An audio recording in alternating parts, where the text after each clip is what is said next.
ஆரோனோட மகன் யாரு? வேதபாரகன். அவன் மேல யார் கரம் இருக்கு? கர்த்தருடைய கரம். நான் வாசிச்சு காட்டுறேன் பாருங்க, ஆரோனுடைய மகனை எப்படி மாறி இருக்கான்னு பாருங்க. ஆமா, 7ஆம் அதிகாரம் 1ஆம் வசனத்துல செரையா, இந்த செரையா நல்லா கவனிங்க, செரையாவினுடைய மகன் தான் எஸ்ரா. அப்ப எஸ்ராவோட அப்பா பேர் என்னது? செரையா. எஸ்ராவோட அப்பா பேர் என்னது? அப்ப எஸ்ராவுக்கு அடுத்து செரையா, செரையாவுக்கு அடுத்து அசரியா, அசரியாவுக்கு அடுத்து இல்கியா, அந்த இல்கியாவுக்கு அடுத்து யாரு? சல்லூம், சல்லூமுக்கு அடுத்து யாரு? சாதோக்கு, சாதோக்கு அடுத்து யாரு? அகிது, அகிதுவுக்கு அடுத்து யாரு? அமரியா, அமரியாவுக்கு அடுத்து யாரு? அசரியா, அசரியாவுக்கு அடுத்து யாரு? மெரோயோ. அப்படியே வந்தீங்கன்னா, அப்படியே கீழே கீழே கீழே கீழே வந்தீங்கன்னா 5ஆம் அதிகாரத்தில் பாருங்க, அபிஷூவின் குமாரன், பினகாசின் குமாரன், எலியசரின் குமாரன், பிரதான ஆசாரியனாகிய. அப்ப எஸ்ரா யாரோட மகன்? ஆரோன் செத்து எத்தனை வருஷம் ஆச்சு தெரியுமா? இது நடக்கும்போது 2500 3000 வருஷம் ஆயிடுச்சு. 2000 வருஷம் வச்சுக்கிறேங்க. 2000 வருஷம் கழிச்சு உங்க பிள்ளைங்க எப்படி இருப்பாங்கன்னு தெரியாது. ஆனா ஆரோனோட பிள்ளைங்க வேதத்துல தேறினவர்கள். வேதத்துல பிள்ளைங்க தேரும்போது, வேதத்துல தேர்ந்தவர்களா வரும்போது ஆண்டவருடைய கரம் அவங்க மேல இருக்கும். யார் கரம்? ஆண்டவருடைய கரம். இங்க இருக்கிற ஆட்கள்கிட்ட கேட்டு பாருங்க, பைபிள்ல எத்தனை புத்தகம்னு. உங்க பேரங்கிட்ட பைபிள்ல எத்தனை புத்தகம்னு கேட்டு பாருங்க, கேட்டு பாருங்க. பைபிள்ல எத்தனை சுவிசேஷ புத்தகம் இருக்கு கேட்டு பாருங்க, தெரியல. இப்ப புதுசா விஜய் நடிச்ச படம் கேட்டு பாருங்க, கரெக்டா சொல்ல. எஸ்ரா ஆரோனுடைய மகன். யாருடைய மகன்? நாளைக்கு நம்ம மரிச்சு போனாலும் தலைமுறை தலைமுறையா நம்ம பிள்ளைகளை குறித்து அவர் கணக்கு வச்சிருக்காரு. அதான் இங்க ஆச்சரியமா இருக்கு. இந்த பைபிள் மாதிரி ஆச்சரியமான விஷயம் வேற ஒண்ணுமே இல்லை. கர்த்தரை தேடி பாருங்க, கரம் உங்க மேல இருக்கும். கர்த்தருடைய திட்டத்துக்கு உங்களை ஒப்பு கொடுங்க, கரம் உங்க மேல இருக்கும். அதான் வேதத்தை பழகுங்க. வேதத்தை நான் சொல்றேன், காலையில எந்திரிச்ச உடனே மொபைலை தொட்டுறாதீங்க. சாபம். என்னது? சாபம். நேரம் வேஸ்ட், விலை உயர்ந்த நேரம் வேஸ்ட். காலையில் எழும்பி பைபிளை எடுத்து நல்லா வாசிங்க. யாக்கோபு இஸ்ரவேலா மாறிடுவா. கையை தட்டுக்கல. அல்லேலூயா. யாக்கோபு என்னவா மாறிடுவான்? யாக்கோபு பிந்தி தனித்திருந்தான். இரவு நேரங்களில் வேதத்தை படிக்கணும், தேவை நேரங்களில் வேதத்தை படிக்கணும், கண்ணீர் நேரங்களில் வேதத்தை படிக்கணும். இவனை குறித்து கர்த்தருடைய வார்த்தை என்ன சொல்லுது தெரியுமா? தேறின வேதபாரகன். அடுத்த வார்த்தையை பாருங்க, அவனுடைய தேவனாகிய கர்த்தருடைய கரம் அவன் மேல் இருந்ததினால் அவன் கேட்டதையெல்லாம் ராஜா அவனுக்கு கொடுத்தான். கைகளை தட்டி கர்த்தரை மகிமைப்படுத்துங்க. அல்லேலூயா. ஆமா, ஆண்டவர் ஒரு பைபிள் தான் கொடுத்திருக்காரு. ஆனா வக்கீலை பார்க்க போனீங்கன்னா பின்னாடி என்ன இருக்கும்? 1 2 3 4 5 6. ஆனா 10 20 வருஷமா சபைக்கு வந்தோம், ஒரு பைபிள்ல நம்ம தேரல. ஒரே பைபிள்ல நம்ம தேரவே இல்லை. அந்த பைபிளை பார்க்கறதே இல்லை, அதுல நம்ம தேரவே இல்லை. இந்த 3 காரியம் உங்க வாழ்க்கையில இருக்கான்னு இன்னைக்கு நீங்க சிந்திச்சு பார்க்கணும். ஒருவேளை இன்னும் நான் என் கரத்தை நீட்டி நீட்டி பணத்தை வேஸ்ட் பண்ணி உலகத்தை வேஸ்ட் பண்ணி நான் தோத்து போயிட்டேன் பிரதர்னா, இன்னைக்கு ஒரு தீர்மானம் பண்ணுங்க, அவரை தேடணும்னு. 2வது, ஏன் திட்டம் எனக்காகவே என் வாழ்க்கையை நான் செலவழிச்சுக்கிட்டே இருக்கேன்னா, எஸ்தர் போல, நெகேமியா போல, எஸ்ரா போல, தானியல் போல.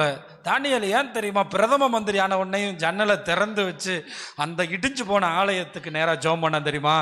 அவன் ஜெபம் திரும்ப ஆலயத்தை கட்டுச்சு. அவன் ஜெபம் திரும்ப ஆலயத்தை கட்டுச்சு. ஆண்டவர் பார்த்தார், தானியலே மத்தியானம் வந்தோமா, டிவியை போட்டோமா, சினிமா பார்த்தோமா, சாப்பிட்டோமா, போனோமான்னு ஏன்டா இருக்க மாட்டேற? ஒரு நியூஸ் பார்க்கலாமே. முழங்கால் போட்டு சாலமோன் கட்டின ஆலயம் எந்த திசையில் இருக்கோ, இன்னைக்கெல்லாம் சுயநலமாக வாழ்ந்து நான் இன்னொரு 10 வருஷம் உயிரோடு இருந்து யாருக்கு தெரியுமா? அவர் திட்டத்துக்காக, அவர் நோக்கத்துக்காக, அவருடைய எண்ணத்துக்காக. இதுதான் ரொம்ப முக்கியம். என்னைக்கா ஒரு நாள் காலி பண்ணி தானே போகணும் இந்த இடத்த விட்டு. ஆமாம், என்னைக்குனாலும் ஒரு நாள் காலி பண்ணி தான் போகணும். ஆனால் அவர் திட்டத்துக்காக வாழ்ந்தவர்கள் சரித்திரத்தில் இடம் பிடிப்பார்கள். கர்த்தருடைய கரம். ஏன் தெரியுமா? நெகேமியா எஸ்ரா மேலே வந்த உடனே ஜனங்கள் அவனை சுற்றி கூடிக்கொள்வாங்கன்னா, ஒருத்த மேலே தேவ கரம் இருந்தால் ஜனங்கள் அவனை தேடி வருவாங்க, மக்கள் அவனை தேடி வருவாங்க. இது ஒரு அடையாளம். எனக்கு நிறைய சபைக்குள்ள ஆள் வராது காரணம், என்னையும் சேர்த்து சொல்கிறேன், நம்ம தேறின வேதபாரர்களாக மாறணும். நம்ம தேவ திட்டத்துக்காக நிற்கணும். நிறைய பாஸ்டர்கிட்ட கேட்டு பாருங்க, என் பிள்ளைய ஊழியத்தில் வர்றதுக்காக நான் ஊழியம் செய்கிறேன். நம்ம பிள்ளைய கர்த்தர் பார்த்துக்கிடுவாரு. நம்ம பிள்ளைய எஸ்ராவா மாத்துறது கர்த்தர். கையை தட்டுங்களேன். அல்லேலூயா, அல்லேலூயா. அப்ப இன்னைக்கு ஆண்டவருடைய கரம் நன்மையா இருக்கிறதுக்கு வேதபாரகர்கள், தேறின வேதபாரகர், பைபிளை படிச்சுட்டேன்னு சொல்லக்கூடாது, படிச்சுக்கிட்டே இருக்கணும். பைபிளை படிக்க உலகத்தை ஜெயிச்சுக்கிட்டே இருப்பான், பிசாசை ஜெயிச்சுக்கிட்டே இருப்பான், பாவத்தை ஜெயிச்சுக்கிட்டே இருப்பான், அசுத்தத்தை ஜெயிச்சுக்கிட்டே இருப்பான். நமக்கு ஒரு ஜெயம் கிடைக்கும். இந்த வேதம் நம்மளை ஜெயிக்க வைக்கும். ராஜா கேட்குறானா, உனக்கு என்ன வேணும்? கேட்டதெல்லாம் வாங்கிக்க. இப்படி உங்களுக்கு என்னைக்காவது கிடைச்சிருக்கா?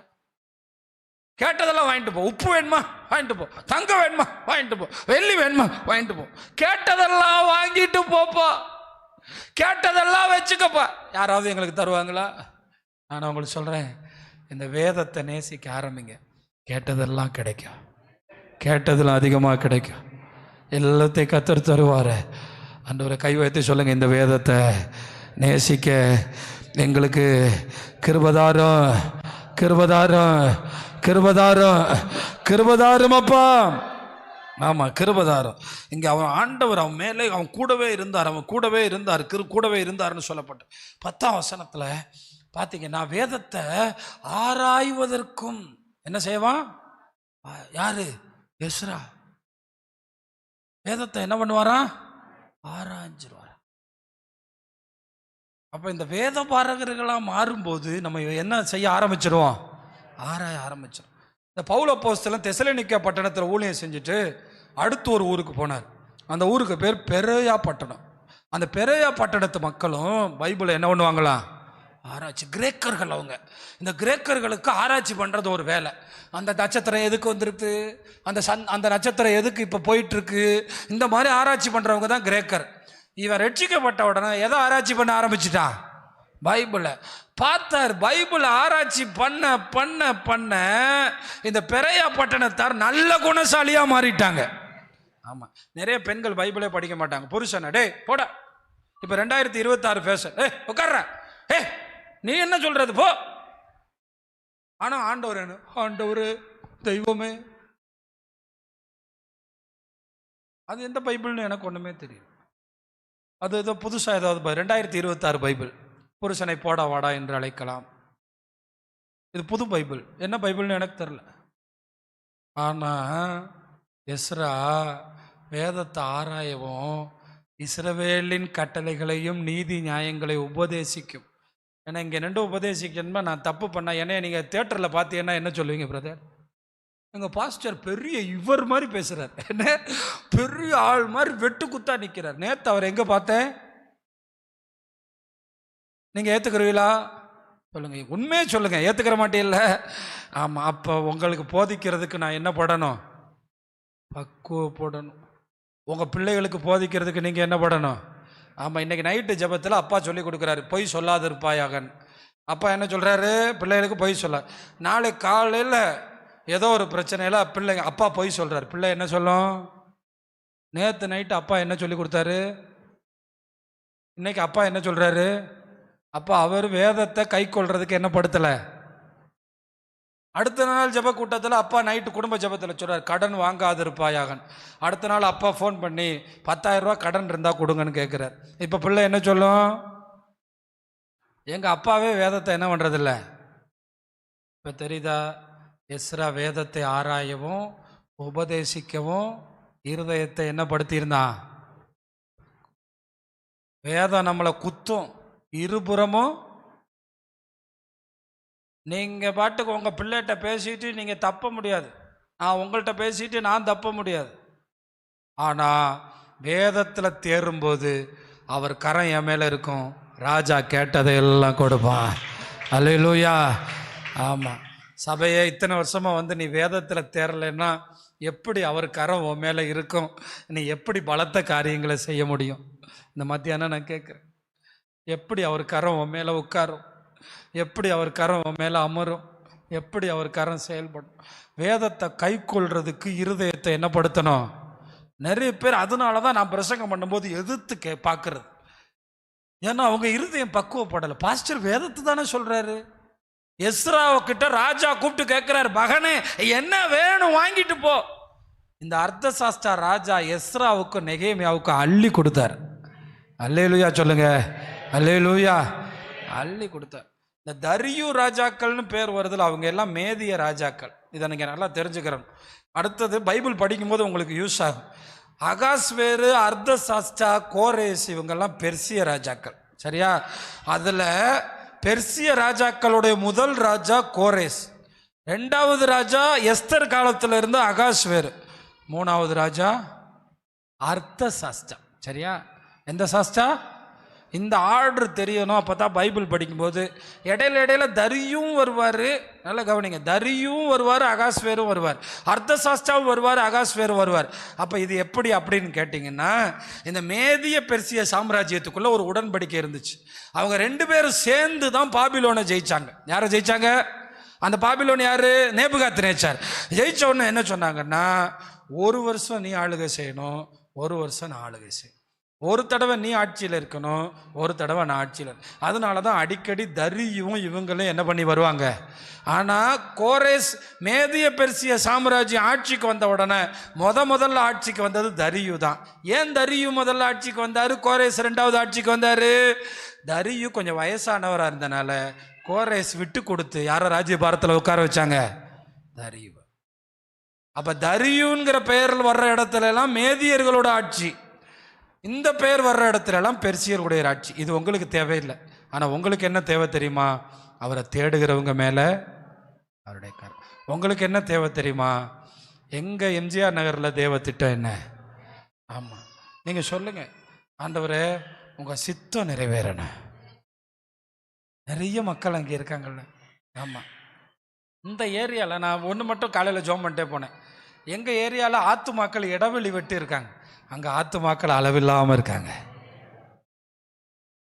நிறைய மக்கள் இருக்காங்க. ஒரு அல்லேலூயா சொல்லுங்களேன். ஒடுக்கப்பட்டவர்களுக்கு சுவிசேஷம். ஆண்டவர் வந்து இந்த நப்தலி கலிலேயா தேசத்துக்கு யாருமே போக மாட்டாங்களாம்.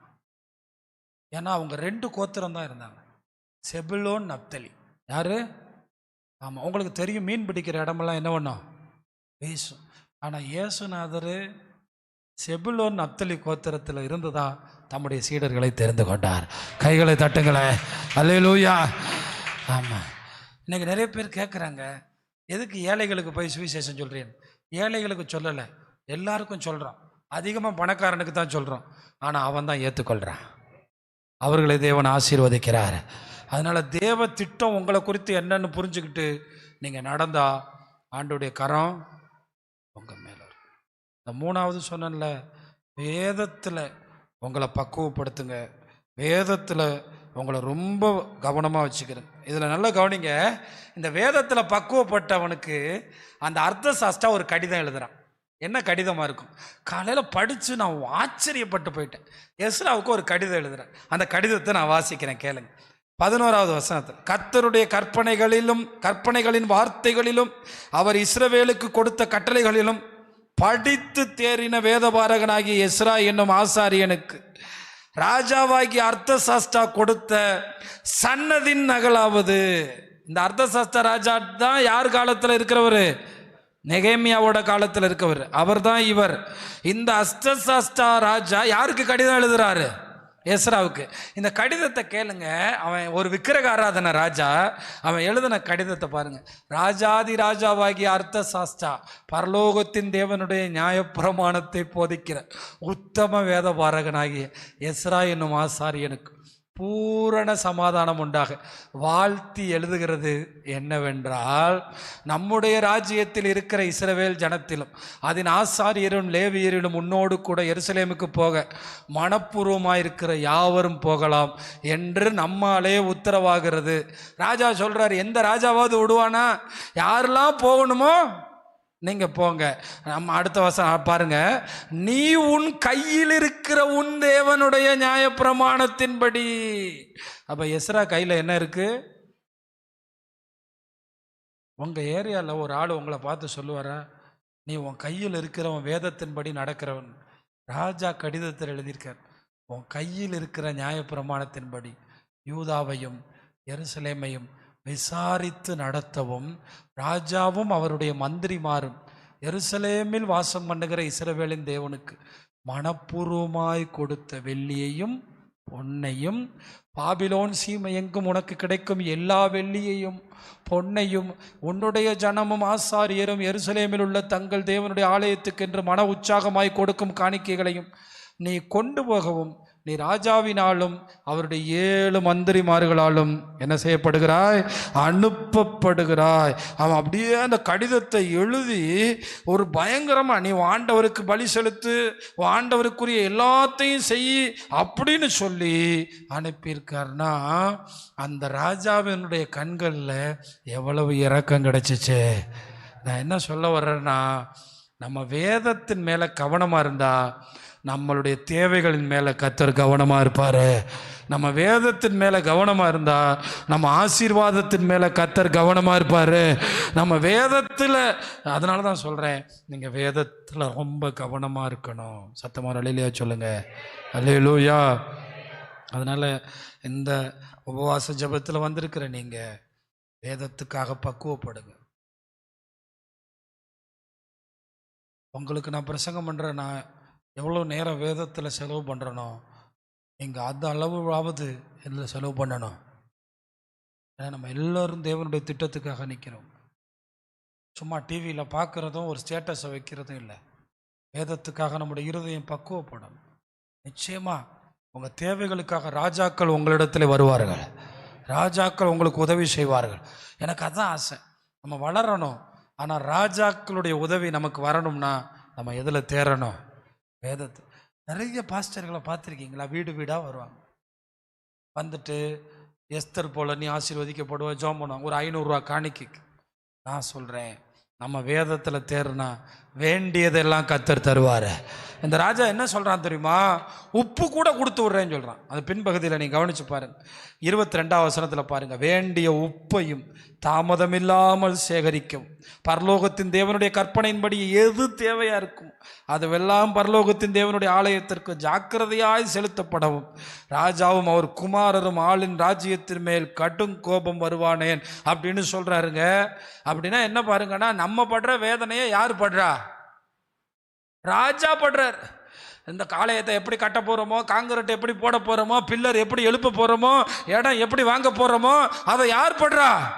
ஆமாம், நீங்கள் வேதத்தை நேசிக்க பக்குவப்பட்டீங்கன்னா கர்த்தருடைய கரம் உங்கள் மேலே இருக்கும். கர்த்தருடைய கரம் நன்மையாக இருக்கும். அதனால் எஸ்ராவும் நெகேமியாவும் சாதித்தது மாதிரி நம்ம சாதிக்கணும்னா நம்ம தேவனை தேடணும். நான் இந்த எஸ்ராவுடைய நெகேமியாவுடைய வாழ்க்கையை பார்க்குறேன். கொத்தனார்களுக்கு ரெஸ்ட் கொடுத்துட்டான், ஜெபிக்கிறவனுக்கு ரெஸ்ட் கொடுக்கல. யாருக்கு ரெஸ்ட் கொடுக்கல? ஜெபிக்கிறவங்களை 24 மணி நேரம் நிப்பாட்டிடணும். ஆனால் கொத்தனார் நைட்டு போய் என்ன பண்ணலாம்? தூங்கலாம். ஏன்னா அவனுக்கு தெரியும், கொத்தனார் தூங்கட்டும், ஜெபிக்கிறவன் என்ன செய்யக்கூடாது. ஏன் ஜெபிக்கிறவன் தூங்கக்கூடாது?